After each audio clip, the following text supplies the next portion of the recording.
going to begin a new series today, and I want to begin by telling you a story. A Roman Catholic archbishop described how three mischievous boys decided to play a trick one day on the old local priest who was hearing confessions from his parishioners. The boys took turns going into the confessional and confessing all sorts of terrible sins and crimes to see how the old priest would react. Two of them left in a hurry, but the priest stopped the third one, and as though he was taking him seriously, announced he was going to impose a penance on him. He walked the young lad to the far end of the church building toward a figure of Jesus hanging on the cross. The old priest told the young boy that he was to look Jesus in the face and say 3 times, "You did all that for me, and I don't give that much," snapping his fingers on the word "that." "You did all that for me, and I don't give that much." The young man did it the first time. He did it the second time, but he couldn't bring himself to do it a third time, but instead started weeping uncontrollably. He left the church a changed person that day, and the reason I know that story is true, concluded the archbishop, is that I was that young man.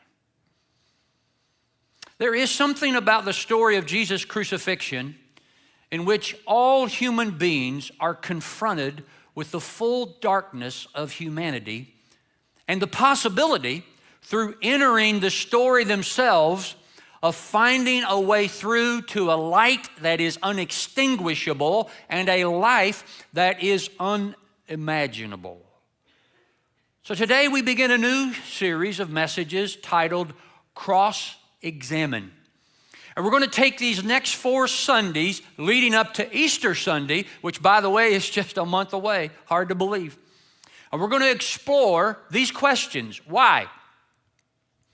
What? Who? And so what of Jesus' cross? Today we start with the question, why? Why does the death of a first century Jewish carpenter turned teacher still carry a power that has reached across centuries, continents, countries, cultures, and colors, that seems to go beyond any one articulate explanation and beyond the boundaries of the church or even of explicit Christian faith? One thing we know for sure, whatever it did or did not do to questions about Jesus' existence, his teachings, his motives, or his ultimate purpose, the one thing we know the cross did not do was what it was designed for, to end Jesus' influence. In many ways, it just started it. But to understand why that is, we have to go back to that dark day when no one believed he was anything more than just the latest young leader whose life was brutally snuffed out by an ancient empire. His ragtag movement, comprised mostly of common Galilean fishermen, a few financially independent women, and some secret followers who were afraid of what publicly following him might personally cost them, was over. Jesus' death on the cross was just the sort of thing that Rome did best. The day after Jesus was executed, Caesar was still on his throne, Caiaphas was still the leader of the Jewish nation, and death, as usual, had the last word. Except in this case, it didn't. Why? Jesus' death is central to his story, unlike any other famous person from history.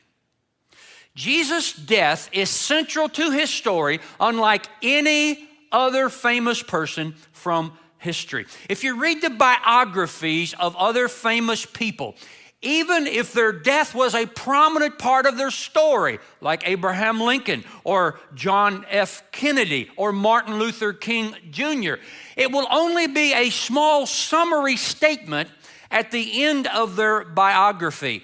But within a few decades of Jesus' life, 4 different biographies were written about him that we call the Gospels: Matthew, Mark, Luke, and John. And the story of how Jesus died takes up a disproportionate amount of space, about 1/3 in each of those biographies. Why is that? When we dig deeper into what really happened that fateful Friday that changed the world, we learn that it was a day of mixed motives, odd alliances, secret meetings, cynical PR ploys, political power plays, and explosive emotions. So here's what we're going to do today. We're going to work our way back from late Friday afternoon, when Jesus' crucifixion was complete, through the events that led up to it, to come to see how Jesus would have understood what happened on the way to the cross. Late Friday afternoon, outside the gates of the city of Jerusalem, 3 crosses are strategically and prominently placed. On the outside crosses hang the bodies of 2 thieves. The middle cross is empty. Its victim is already dead and has been taken down. But over that vacated middle cross hangs a sign that reads like this: Jesus of Nazareth, the King of the Jews. That sign is written in 3 languages, Hebrew, Latin, and Greek. Somehow, this sign is at the crux of his crucifixion. Many powerful forces and characters are at work, and they combine to crush Jesus. But when we try to understand, it's not clear that the people who think they are in charge on this Friday are really in charge. Everybody in this Friday drama has an agenda. What do they all want? Whose agenda will prevail? The most obvious force is Rome. Jesus ended up being crucified on a Roman cross under Roman authority. So apparently somebody decided that Jesus was a legitimate threat to Rome. But why was he considered a threat? Because he is Jesus Christ. You see, many people mistakenly believe that Christ is Jesus' last name. It's not. That's a title. It comes from the Greek word that means to anoint. Literally, Christ means anointed one or Messiah. There were many wannabe messiahs that arose among the Jews in the first century. The people were waiting for a leader who would lead a revolt against Rome, a leader who will clean up the corruption in the temple and who will lead the nation of Israel into freedom so it can occupy its rightful place as the hope of the world and the envy of the nations. But there were different lines of thinking about what kind of Messiah they were looking for. Some thought he would be the new Moses. Some thought he would be the new David. But all thought his emergence would be the end of Rome. We can read about a few of these wannabe messiahs in the New Testament. Luke tells us about them in the book of Acts that we spent all last month studying. Take a look at chapter 5. He said, some time ago, Judas appeared, claiming to be somebody, and about 400 men rallied to him. He was killed. According to the first century Jewish historian named Josephus, Judas was called Messiah or Christ. Think Judas Christ. Ever hear anybody take that name in vain? He claimed he could part the Jordan River, make the walls of Jerusalem fall down like a modern day Joshua. Judas Christ was eventually captured by the Romans and decapitated in Jerusalem in front of a great crowd. Or as Luke succinctly put it, he was killed. Into him. Luke mentions another Messiah wannabe named Judas the Galilean. Ever heard of Judas Christ? Judas Christ founded a group called the Zealots, according to Josephus. Judas and 2,000 of his followers were crucified. Their crosses were left standing in the Galilean countryside for some time because the Romans wanted to send a message that if anybody else got any bright ideas about trying to get people not to pay their taxes or to disrespect the authority of Rome, then they had plenty more crosses where those came from. You see, death by crucifixion was designed to degrade as well as destroy. Ironically, Judas Christ came to his brutal end when Jesus was a boy.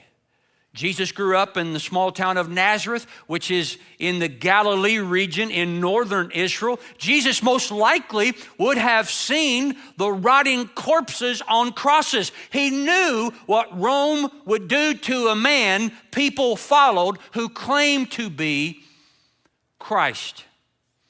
There were at least 18 Messiah candidates that historians have identified in Jesus' day alone, and they all met the same fate. Jesus Christ was crucified, and yet he was not the kind of military leader, Messiah king, the majority of people were looking for. He did many of the things they expected Messiah to do. He announced a new kingdom. He displayed great power. He spoke amazing words. He claimed great authority. But Jesus deliberately and repeatedly rejected what looked like his destiny. One of Jesus' biographers, named John, tells us that after Jesus miraculously fed a crowd of thousands with a few fish and loaves of bread, people intended to come and make him king by force. They were thinking, if he could feed thousands with a few scraps of food, imagine what he could do with a few swords and chariots. What did Jesus do in response to this grassroots campaign to coronate him? He headed for the hills alone. He refused to engage or indulge in political revolutions based on hate and fear. He was clearly no military threat to Rome. So why did he end up on a Roman cross? We go back to an earlier encounter on Friday morning that Jesus had with a Roman governor of a volatile region known as Pontius Pilate. Pilate's role is often misunderstood as a series of passive, dismissive, evasive maneuvers. He's painted as a guy who desperately wanted to stay out of the whole Jesus trial ordeal. So it's helpful to look at his role for just a moment. Pilate's job is one big headache. Nobody in his position wanted to end up trying to keep peace in the Middle East, and they still don't, by the way. Pilate was an ambitious man. But he's placed in a no-win predicament. He must keep the Jewish leaders, represented by the chief priest, cooperative, but allow them enough distance that their anti-Roman constituents would still accept their authority. He had to somehow keep a lid on three distinct groups who were each trying to undermine his authority in their own way. First of all, there were the zealots that I mentioned earlier. These are Jewish nationalist extremists. There were the politically minded Pharisees and Sadducees. And then there were the isolationist Essenes. These distinct Jewish factions often disagreed and fought each other, but they were all united in their hatred of Rome, which Pilate stands for.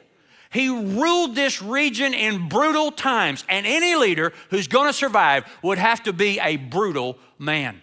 Luke's gospel tells us about some people who came one day to tell Jesus that Pilate had killed a group of Jewish pilgrims from Galilee while they were worshiping in the temple in Jerusalem. He even went so far, they told Jesus, as to mix their blood with some of the sacrifices they were making on the altar.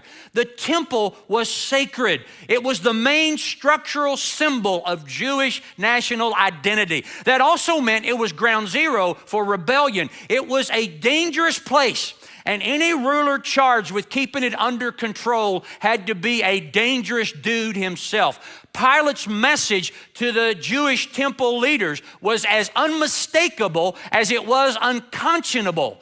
Don't mess with me.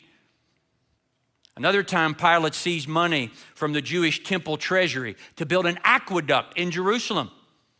When a group of Jewish leaders protested, Pilate had them executed. Eventually, after Jesus' death, Pilate had so many people executed that the unrest grew unmanageable and Caesar fired him. That was the last history would hear of him. Listen to what an ancient Roman historian named Philo said about Pilate. He said his rule was marked by bribery, insults, robberies, supreme cruelty, executions without trial, and a furious, vindictive temper. So the chief priests bring Jesus to Pilate early on Friday morning. They've carefully thought through the charge they will lay before him. Here it is. We have found this man subverting our nation. He opposes payment of taxes to Caesar and claims to be Christ a king. Now, you need to understand something. right now that might not be obvious at first sight. The chief priest couldn't care less about helping the Roman Caesar squeeze more cash out of Israelite citizens, any more than the American Cancer Society wants to hold fundraisers for tobacco companies. The chief priests do not want to pay more taxes to Caesar. They're just trying to find the most advantageous way to put pressure on Pilate to make him do what they want him to do. This Jesus character is a problem for Rome, Pilate. Caesar won't like it. You better do something about him. And friends, that's how the political power game, fueled by fear, is played. Pilate initially resists the chief priest, not out of any sympathy for Jesus, but because he always resists the chief priest. He never wants to do what they tell him because, you see, by definition, if they get stronger, he gets weaker. When Pilate finds out that Jesus is from Galilee, he tries to pass the buck to Herod, another territorial ruler propped up by Rome, who actually has jurisdiction over Galilee. But Herod won't take the bait, and he quickly sends Jesus back to Pilate. So at this point, Pilate turns to the crowds and he says this, you know, it's the custom at Passover that we release a prisoner. So I'm going to give you a choice. You want me to release Jesus or Barabbas? Mark and Luke both tell us Barabbas had been involved in riots, insurrection movements against Rome. The people would see Barabbas as a freedom fighter and a patriot. So now we understand why the crowd says, give us Barabbas. Barabbas may be dangerous, but the crowds thought at least Barabbas will kill Romans. Better to free a freedom fighter than a passive Messiah. And finally, Jesus' trial before Pilate ends in that famous scene where Pilate symbolically washes his hands of Jesus. Pilate isn't doing this because he has a sensitive conscience or he's worried about what's going to happen to Jesus. He knows the charges against Jesus are trumped up, but Pilate has bigger problems than the fate of the latest wannabe Messiah. He needs to somehow maintain the upper hand over the chief priest and over the temple. He needs to stay in control. So he tells the Jewish leaders, hey, Jesus is your responsibility. But then the chief priests play an unexpected and shocking trump card. Look at John chapter 19, verse 12. They said, if you let this man go, you are no friend of Caesar. Anyone who claims to be a king opposes Caesar. And Pilate retorts to them, here is your king. And here it comes. We have no king but Caesar. Wow. The Jews hated Caesar. Caesar demanded of his subjects that they repeat, Caesar is Lord. And these Jewish leaders of all people are now aligning themselves with one who considered himself a God. The Jews believed there was only one God, Yahweh. But listen to us, friends, and we know this from our own nation's history. When power is up for grabs, never underestimate what people will do to get it and what they will do to hold on to it. Well, what is it that Caesar wants? Oddly enough, Caesar wants grain. He has a huge ethanol plant just outside of Rome that he ran his chariots on. I'm just kidding about that. Making sure you're still with me. Caesar, listen, needs corn to feed his vast and ever-expanding empire. Rome had grown increasingly dependent on grain from Egypt and the Middle East. Grain was kind of to the Middle East in those days what oil is to the Middle East in our day. So Caesar wants folks under his command to keep the shipments running on time, to keep the population quiet, and get him the food he needs to run his empire. So one of the reasons Jesus died on a purely political level is for corn, for the food needed to fuel Caesar's empire. Pilate could not risk having Caesar think he's soft on anti-Roman anarchists. So he turns to Jesus and he says to him, are you the king of the Jews? The intensity and the drama in this moment is hard to overstate. This is the question that had hung over Jesus his entire ministry. And ironically, on any day before this one, all Jesus had to do was one time say, yep, that's me. I am the Messiah, and all of Israel, or at least a good chunk of it, would have risen up in arms and died for Jesus. As recently as Palm Sunday, the chance for Jesus to seize control of the crowds lay wide open before him, but he would never claim the title. Now, when there's no crowds around to rally to him, when it's too late to save him, when he's in the hands of the chief priest and Pilate, when there's no chance of an army rising to defend him, Jesus gives a direct and definitive answer to Pilate's question. He says, yes, it is as you say. I am the one they've been waiting for. I am Israel's king. Jesus knows what's going to happen to him. Pilate pronounces the sentence that he did not want to pronounce and had tried his best to evade. So if Pilate didn't want this to happen, who or what is making this happen? We back up further. We back up further to the early hours of Friday before sunrise. Why did the chief priest want Pilate to act to end Jesus' life? Just days before Good Friday, Jesus had raised a man named Lazarus from the dead who'd been dead for 4 days, perhaps his most impressive miracle of all. In John's gospel, we're told that the chief priest and the Pharisees have an emergency meeting right afterward. And here's their response to Jesus' growing fame. They said, here is this man performing many miraculous signs. If we let him go on like this, everyone will believe in him. And then the Romans will come and take away both our place and our nation. And that was not an idle fear, by the way.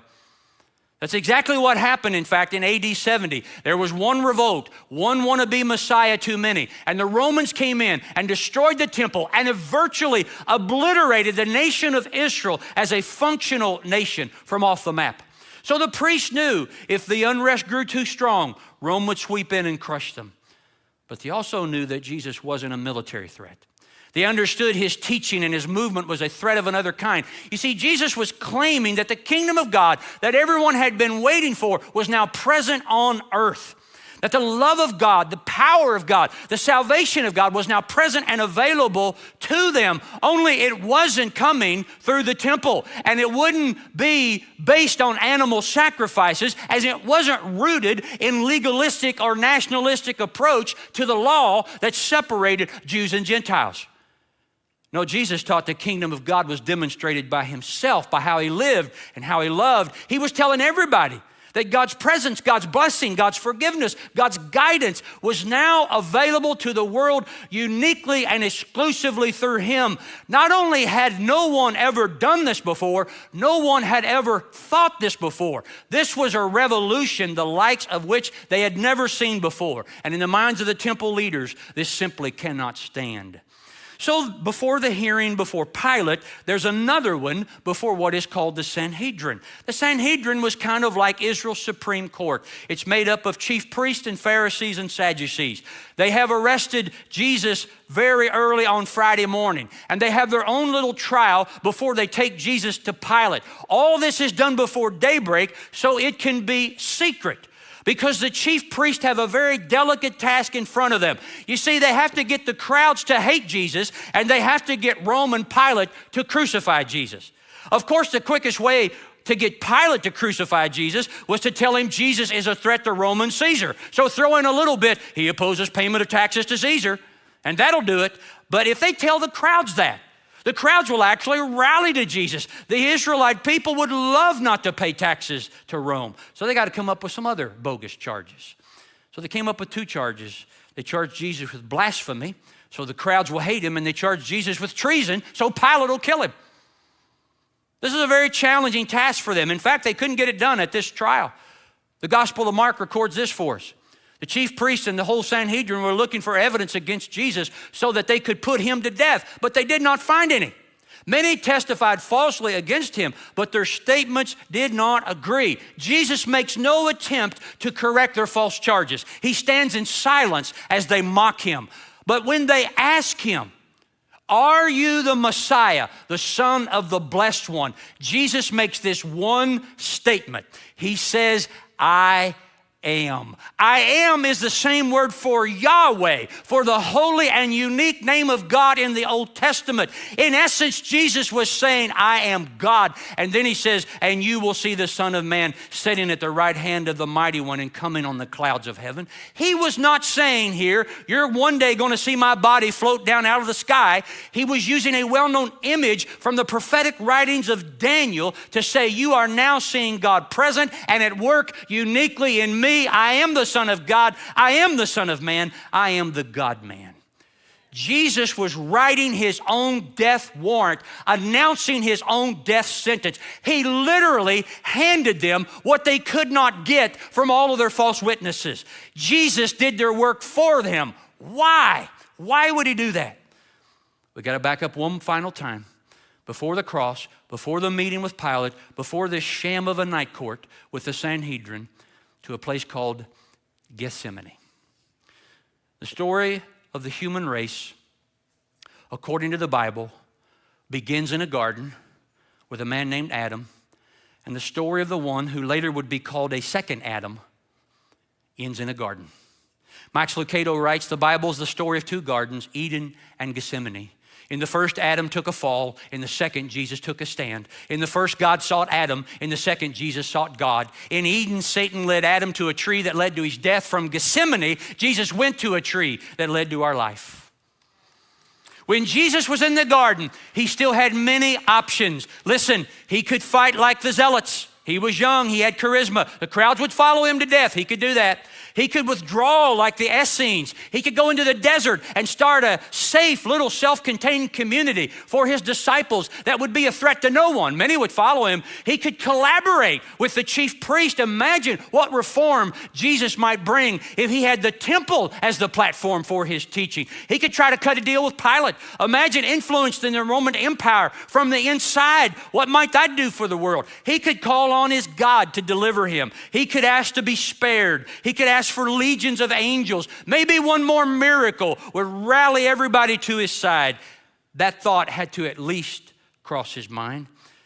But Jesus chose none of those options. Setting aside questions about his divinity and identity, this is what Jesus did. This lone, deserted, vulnerable man decided, I know what I must do. I will not fight. I will not run. I will not deal. I will not dazzle. I will die. And so he prayed in the garden, Father, if it is possible for this cup to pass from me, yet not my will, but yours be done. Jesus came to believe that the messianic calling was not to conquer other people, but to die for them. So he did. Put aside theories, theology for just a moment. Jesus knew that rebels were routinely killed by Rome.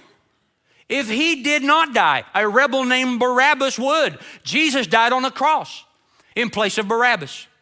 Jesus knows that the crowds even now are just waiting for a word from him to march against the Romans. Many Roman soldiers were just boys from nearby Syria working for the Roman government. But Jesus never gives that revolutionary word. He goes to the cross and he dies, and a whole legion of Roman soldiers would live. Jesus knows if he flees, his disciples will be rounded up and executed. That had happened to every other wannabe Messiah, and it would happen to them. His disciples know that's how Rome operates, and they fled in terror from the one they loved and left everything to follow. Jesus dies. And for a while at least, his disciples are saved, preserving their lives so something they don't even understand yet can be formed and nurtured and delivered through them. Jesus knows what the chief priest knew, that if he were to incite a riot, Rome would come down and destroy Jerusalem. So he dies and saves Jerusalem in the process. He dies for all those people who are so disappointed in him, who didn't understand him, who cried out in frustration and pain that he should be crucified. He willingly lays down his life for a group of people who by and large rejected him. That can buy a little more time. That can buy a little more space and enough time that a little community of his followers can be formed out of his sacrificial love that can change the world. As a simple historical reality, it was sin, human darkness in every other person involved that put Jesus on the cross. But he believed that through love, the cross could somehow become not just a symbol of sin and death, but a symbol of something even more powerful, of redemptive love. Out of his remarkable brilliance, his breathtaking courage, his inexplicable love, Jesus sized up a situation that defeated every human attempt at correction. He identified exactly what would be needed to bring redemption. It would cost him his life. And friends, 2,000 years later, Jesus' death is the most important and most remembered death in the history of the world. Jesus outlasted, he outmaneuvered, he outthought every group, every power, but mostly Jesus just outloved everybody. For Jesus in the garden had one agenda that superseded the agendas of all others, love. On Friday, Jesus died for love. He said it was his choice. It wasn't Pilate's choice. It wasn't Herod's. It wasn't Caesar's. It wasn't the chief priest. It wasn't the crowds, and it certainly wasn't his disciples. He said, I lay down my life for the sheep. No one takes it from me, but I lay it down of my own accord. I have authority to lay it down and authority to take it up again. And because he did, the cross has become the most widely recognized symbol in the world. It marks more graves, graces more pieces of jewelry, is tattooed on more bodies, sets atop more buildings than any other design. The making of the sign of the cross is known from basilicas to baseball diamonds. Finding a lasting logo has become big business, but no country or corporation or cause has ever produced such an enduring and widespread image. And listen, it's so easy for us to forget what a strange symbol it is to be so widely known and cherished. The cross was the most excruciating, most humiliating means of execution available to Rome. Imagine choosing an electric chair to hang around your neck, or a hangman's noose, or a guillotine as an icon for anything. Jesus changed the cross from the symbol of a human empire's power to take life into a symbol of the suffering love of God to give life. It was changed from an expression of ultimate threat into an expression of ultimate hope. It came, in a sense, to express the exact opposite of its original purpose, that the power of embraced sacrifice is greater than the power of political coercion. How did this happen? Jesus chose it. He chose to die on it. And after Friday, neither the cross nor the world would stay the same. And I believe that when we truly understand why he went to the cross, we can't stay the same either. So this month, as we take this up-close look at Jesus on a cross, I challenge you to do so and say, I don't care that much. I think you do. And I think you should. Someone has said believing Jesus died is a fact of history. Believing Jesus died for me is the first step to salvation. Believing Jesus died, it's a fact of history. But believing Jesus died for me is the first step of salvation.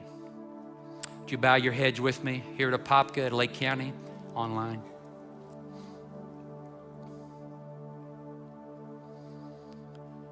Father, the only thing I can say right now is what Isaac Watts wrote so many years ago: when I survey the wondrous cross on which the Prince of Glory died, my richest gain I count but loss, and pour contempt on all my pride. Father, forbid it that we would ever boast in anything except the cross of Jesus our Lord, through whom I was crucified to the world and the world was crucified to me. Father, help us lift up the cross of Jesus, because you said, when I be lifted up, I will draw all men to me. And so we lift up the cross of Jesus today in this month. I pray you'll draw people in Apopka and Lake County and online from everywhere to yourself, Jesus. We ask in your name. Amen.